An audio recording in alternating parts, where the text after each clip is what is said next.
Have you ever found yourself feeling really desiring something and yet feeling really uneasy about it? If so, this video is for you. Hi, I'm Peggy Oliveira. Welcome. So today I want to talk to you about something that comes up all the time for survivors. It actually is something that comes up with people pretty much generally, but it's a really kind of complicated issue for survivors because there's so much that plays into it. So today I'm going to talk to you a little bit about that push and pull and what's happening and a little bit about how to navigate it. So the push and pull that we often feel is a desire for something, and often it's kind of like this deep inner desire, our soul's desire to move towards something, to experience something significant. But fear often gets in the way, and I've talked about this in other videos. But in that moment, when you might feel drawn to something, there might be a part of you that feels like you want that.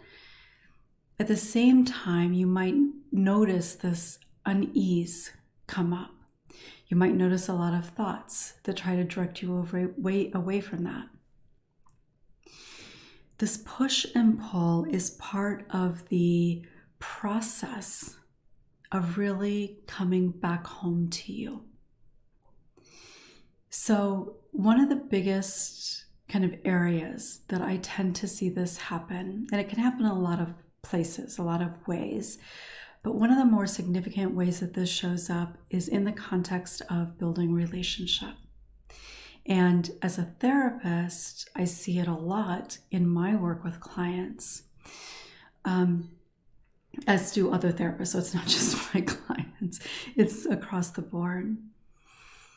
But for people who have been hurt in the context of a relationship, people that have experienced interpersonal emotional wounding or trauma, there's obviously a lot of issues, rightfully so, around relationship, around trust, around safety. And one of the challenging things about healing is that we can't do it alone. You've heard me say that before. And part of the therapeutic relationship itself is part of what helps people heal. But how do you navigate that when there's a part of you that wants that, or is willing for that anyway, willing to try that, but this other really significant part of you that holds you back? This push and pull. It's really one of the most challenging things for individuals to deal with. And it's also quite challenging often in the therapeutic process. So recognizing that it happens and why it happens, I think, is important. Now, there's more to it than that, but I think that it is important to understand what's really going on here. So we all, and I've talked about this before, and you've heard it, I'm sure, many other places, but we are social beings and we need connection to thrive. But when you have been hurt in the context of a relationship, you've also been taught, right, that it's not safe. And that teaching, that lesson, is very ingrained. It lives inside of your body. So anytime there's a potential for that to happen again, according to your subconscious self-protective stuff happening, then it naturally wants to keep you back, to keep you safe, to protect you. It's like keeping you wrapped. So there's a part of you that wants to be seen. There's a part of you that wants to share. There's a part of you that wants to be connected and have deeper, meaningful relationships, even if you might be telling yourself you don't. But there's also this really significant part of you, a really important part of you that has helped you survive, that reminds you that it's not safe to do that. And while that way of coping helped you in some ways, particularly as a child, when you didn't have much power or control in your own life, it really doesn't benefit you now. It actually reinforces that you are not worthy of that. It reinforces the shame and the isolation that you feel. So when you find yourself in a situation where there's something that you are feeling a desire for, and it doesn't have to be specifically around relationship, it could be kind of anything, but relationship is where it's most vulnerable generally. If you find yourself having a desire to share something with somebody or to get closer to somebody in some way, maybe it's a romantic interest, maybe it's a therapist, maybe it's wanting to deepen a friendship. There's a part of you that is wanting that because that's actually healthy. It feels good to connect with others. But that protective part is saying, no, don't do that. It's not safe. What are you thinking? And to make sure that you stay back, the other thoughts start as well, right? The thoughts that say, who are you kidding? Last time you tried that, it was a disaster. They don't care. They're going to think you're weak. They're going to judge you. What are they going to think about you? If they knew about that,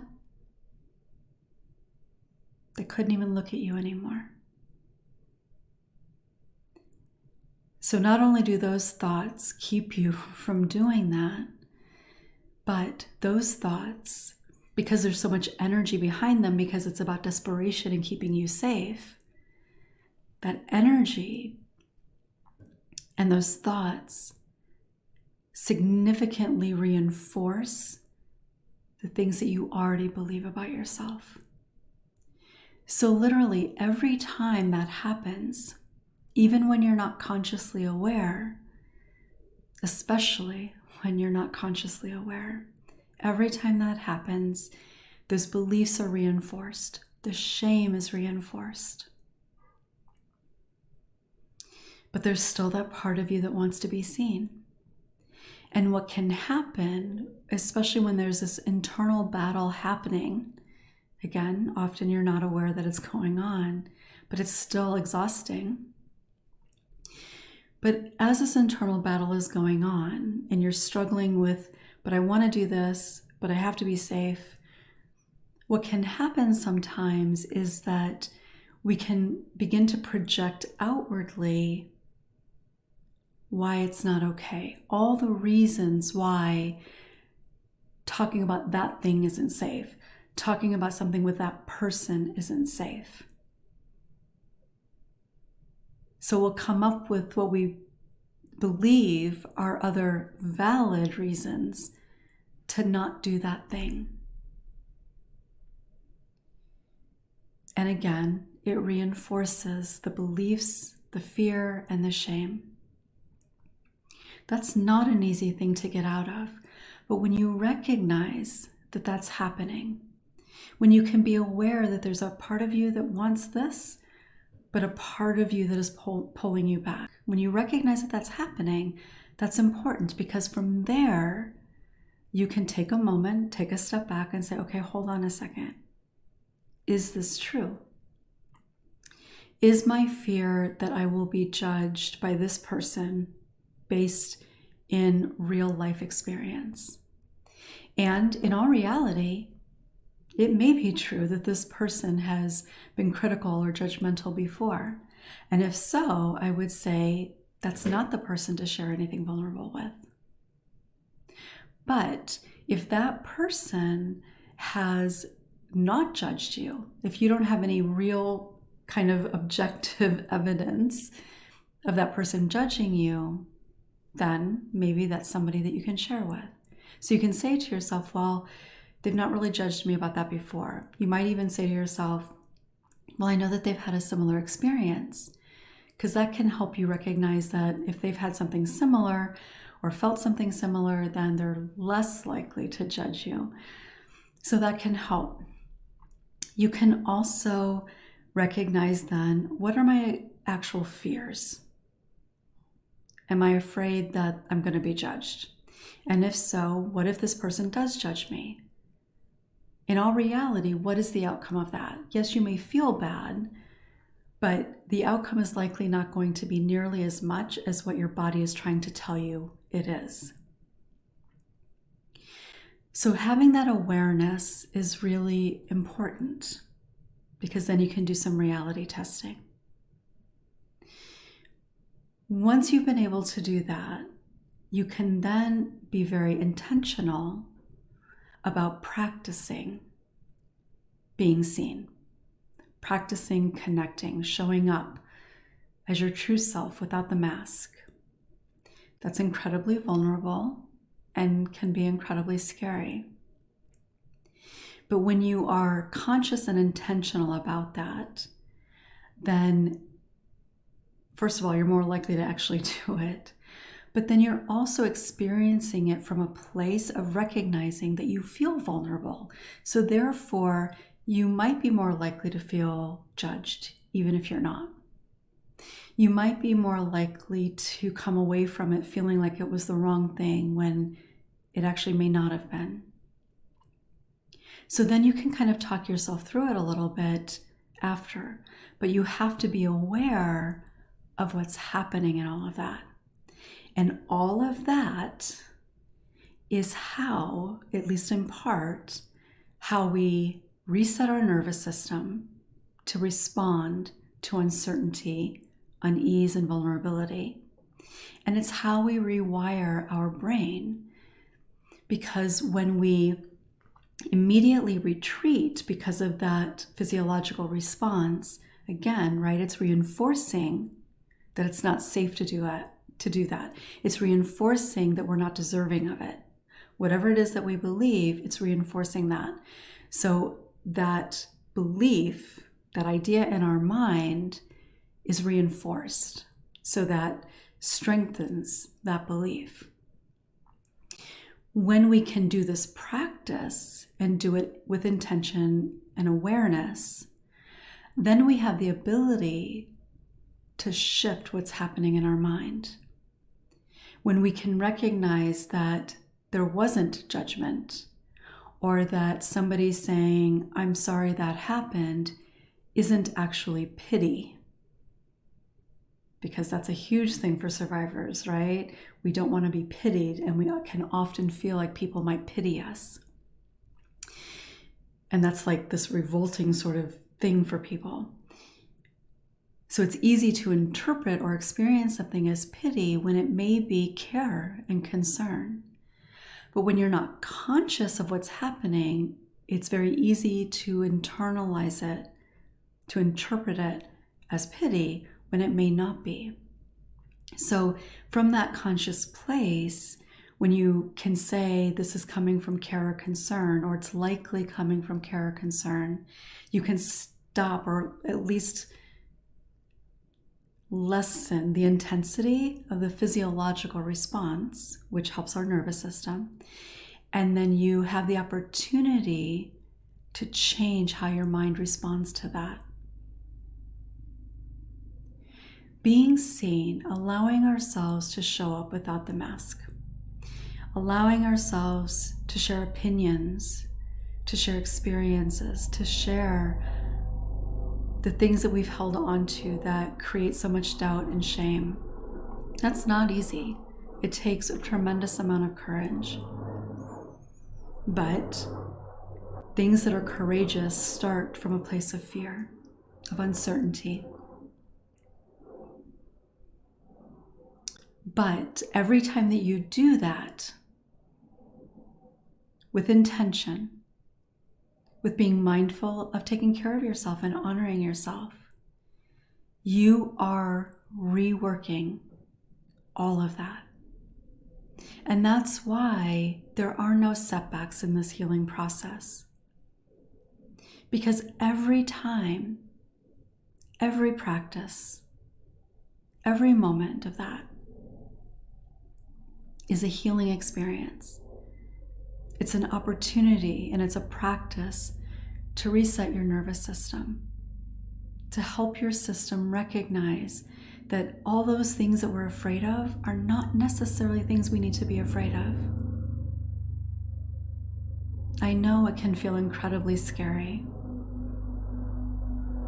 and that fear holds us back significantly. Sorry about that. That was a really low flying helicopter. The way that it holds us back keeps us from living our lives. It keeps you from experiencing the connection, the relationships, the experiences that you've been drawn to. And you deserve to experience all of that. Don't beat yourself up about it. We all struggle with a push and pull. It's part of being human. Vulnerability doesn't feel good, but it also can be an opportunity to step into something that we desire, but maybe have never really allowed ourselves an opportunity to experience. So I'd like to encourage you to take some time and maybe reflect or notice over the next week times when you might be feeling that push and pull, desire to lean into something, but the fear holds you back, or the doubt holds you back. Maybe take some notes about that. How could you practice maybe leaning into that a little bit more?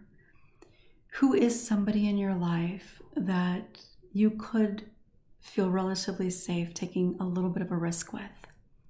Maybe it's a therapist, but it doesn't have to be. It could be a friend that you know that you have some similarity with.